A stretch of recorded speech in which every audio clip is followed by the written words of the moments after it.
qualification ng corporate lawyer. Number one, dapat matalino ka.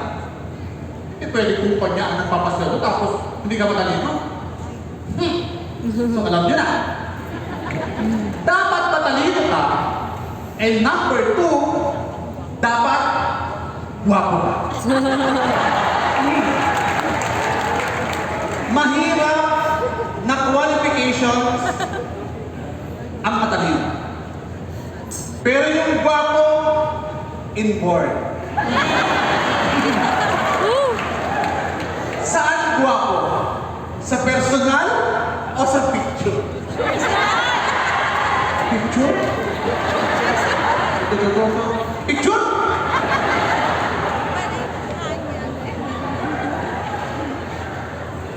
Matagal-tagal na ang lumipas, no? Ang global pala, nakakagwapo talaga.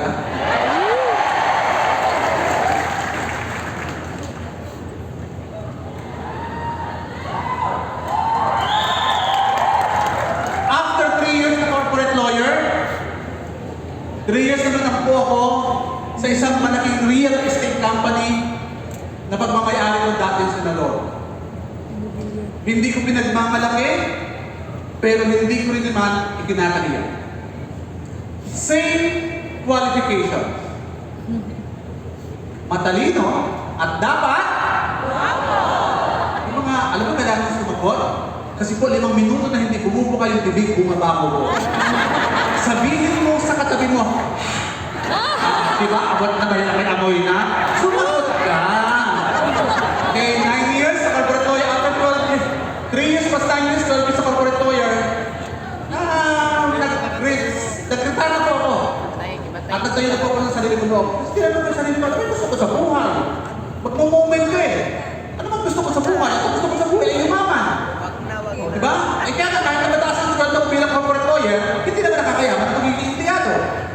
So nag-retire ako, natayo ako ng sarili ko na office, tama-tama. Nung natayo ako ng sarili ko office, may nag-invite sa akin sa ganitong klaseng negosyo. Sabi sa akin, pumunta ka doon, birthday party, 7 o'clock. Diba? Yung Pilipino, basta birthday party at kainan, pinamahan ka ng magaling. So 7 o'clock, ang birthday party, 5:30, 6 o'clock, 6:30, 7 o'clock, hanggang doon lang po kami, wala pa kainan. 7:30, 8 o'clock, pinagdingan naman ako sa buto, walang kainan. Imbis na ilabas yung pinggan, ang ilabas whiteboard, mga papaliwanag, may produkto. Tingin mo, naisahan hindi. Ako, pinagbili mo ng panigil ko. Sir. Ayan.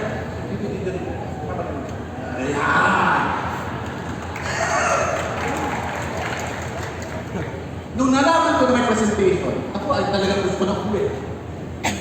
Kasi gutom na ako eh. Sabi ko ba namin, 30 minutes na, pagkatapos ng presentation, kakain tayo. Pag umuwi ako, aabot ako ng 2 hours. Matraffic, bumabaha, malakas yung ulan. Pag umuwi ako, 2 hours pa makakain. Pero kung papakinggan yung presentation, 30 minutes na. Ano pipiliin mo? 30 minutes o 2 hours? 30 minutes. Napatay doon. Hindi mo patay doon. So, 30 minutes ang pinili ko. 30 minutes ang pinili ko. Pinakinggan ko. Naintindihan ko. Matalino eh. Naintindihan ko ang presentation. At kung naintindihan ko, isa lang ang maliwanag na konklusyon nung gawin yun. Diba naintindihan ko ang presentation? Naintindihan ko. Sabi ko, ayaw ko yan. Bakit ayaw ko? Kasi naintindihan ko eh. Maraming tao ayaw sa negosyo ko to, pero hindi naman naintindihan. Ano kaya yung inaayawan kung hindi naintindihan? Bungol din kasi. Bungol. Sabi ko, ayaw ko niya. Number 1, malayo ko sa linya ko. Kasi ang linya ko bilang abogado, problemahin yung problema ng iba. Kita mo? Ang hirap ng trabaho namin. Problemahin ang problema ng iba. Pero bago ko problemahin ang problema mo, dapat meron kang mga 300,000 pesos. Acceptance fee. Before I accept your case, you have to pay me first. Kasi acceptance. Pagtanggap, kailangan bayad ka muna. Oh. Meron? Wala? Wala. Doon ka sa mga libre. sa mga mahihirap, pampaslupa, public attorney's office. Libre. Pero dahil libre, huwag kang umasa may panalo. Pero ayoko niyan. Number 2, bilang abogado, mahilig ako sa ebidensya. Di ba? Girl! Yes. Parang na-mesmerize ka na, bakit ang gwapo niya? Actually po yung igugwapo ko next month, ginamit ko na ngayon. Advance na ito.